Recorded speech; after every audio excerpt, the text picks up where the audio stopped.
Sorry, Your Worship, thank you. I just want some clarification around point 58, which is, you've got in respect of measures, explanation should be given as to why targets, e.g. sewerage overflow and response time complaints, wet weather overflows, are significantly above achieved actuals. And the reason I say that is when I look at the attachment with that particular point, they've got a whole lot of targets about how their attendance at sewerage overflows and their attendance to look at blockages.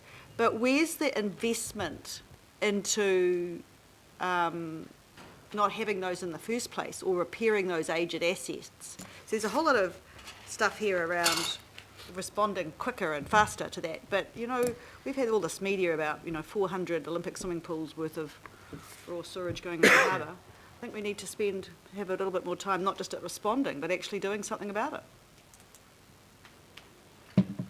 Well, that's project.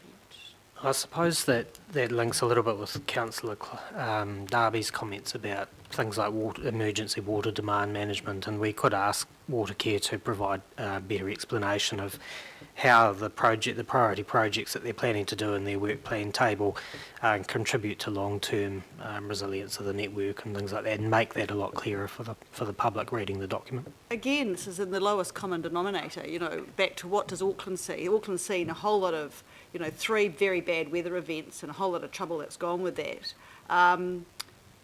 What are we doing to prevent it happening again? Very obvious. Okay. It's not clear. That taken on board. Councillor Clow? Yeah, under financial responsibility, one of their goals is to be a minimum cost service provider. I mean, there is possibly an argument that they're not raising enough revenue, therefore their plans aren't as ambitious as they should be, and we've found some issues come through just this recent flooding and rain bombs or whatever you call them. And of course we're having a review and we're most concerned about 3 waters and stormwater and that, yet there's never really any great proposal to raise more money. They can still operate at no profit, of course, but to raise more money in order to invest more to try and fix these things faster. Are we just basically sending them a message all the time as keep the prices down and, just put the necessary infrastructure investment further and further out on the never-never? Again, I apologise if I sound like a broken record, but this is probably an LTP discussion because the price that they charge for water is to cover their costs associated with their investment program, and their investment program is driven off what are the expectations around first meeting the growth challenge, but then also ensuring that the existing network is maintained so that we don't have overflows and other issues. I did know that answer, I was just bringing it up again. Yeah. Very good. I guess the other obvious point is that stormwater comes into that if we're talking about wastewater overflows, so some of it is outside Watercare on its own but come within the canopy project, which is referred to and which we will develop more fully, or see develop more fully. Councillor Newman. Oh, thank you. But just also picking up on the point that was raised before by Ross. I mean, the other issue is that, of course, Section 57 of the Local Government Auckland Council Act requires minimum pricing. So there's this thing called the Regulation of Parliament that impacts on price. Could I just raise the issue of the interface between Watercare as a bulk transmission service provider and Veolia as the local retailer under franchise in Papakura and part of Franklin, because I really struggle. I mean, I know that Veolia is very small in the context of the water organisation operation, but I really want to see a little bit of coverage of that relationship, because I really want to ensure that Veolia too is accountable, and I'm not quite sure how we achieve that, whether the statement of intent can address some of that, Your Worship, or not. But that franchise agreement's going to be in place for decades. I'm certainly having some issues in relation to chokes and backfill and overflows in Papakura, and it's quite hard to achieve outcomes with Veolia, given that it doesn't seem to have any exposure to our accountabilities.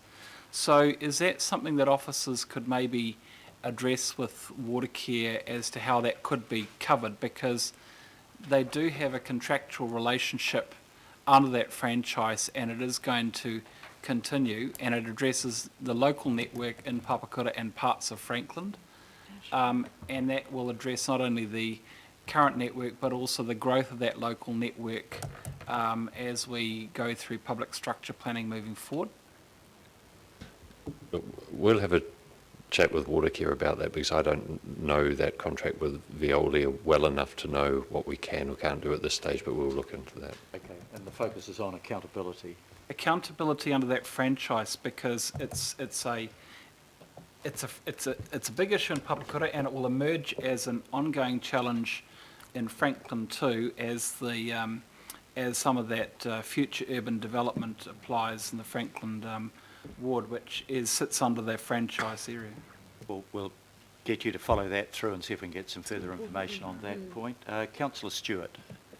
Yes, I'm really pleased that there's more information going to be about climate change and resilience, and I think Watercare is one of the CCOs that probably has a lot of pressure being put on them right now, especially with the unitary plan, and that they were not part of the planning of the unitary plan, and I guess if we'd had these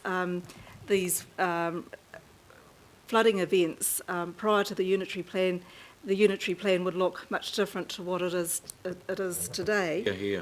And you know, I know in Howick during the Manukau City time, I know we did actually have a moratorium in a lot of parts of Howick, and as the Howick councillors, we actually knew our area, and so we know that there's a lot of pressure going all over the region with especially the Watercare. But you know, I think we have to really try to back the Watercare. I think a lot of people have been throwing a lot of rocks at them just recently, but to be perfectly honest, the 2 or 3 weather events that we've just had, I think they've managed it quite well. And so anyway, I'm really pleased that this the climate change and resilience is going to be a very big part of it. So thank you. Thank you, Councillor Stewart. Let's move on. We've got the 3 Just one quick one, small... Mr. Chair, Mayor, sorry. Sorry? Me, Bill. Oh, One Bill, quick Bill. hiding over You're on here. my far left. You Yeah, know I'd never go to my far left. I'm never going to be on your far left, Mr. Mayor.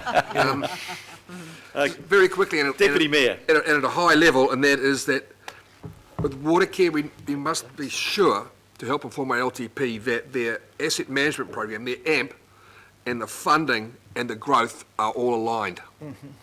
Which is really what Ross was saying. And that will help inform the LTP. We need the data around that to flow. Thank you. That message understood. Right. Well, I have nobody else.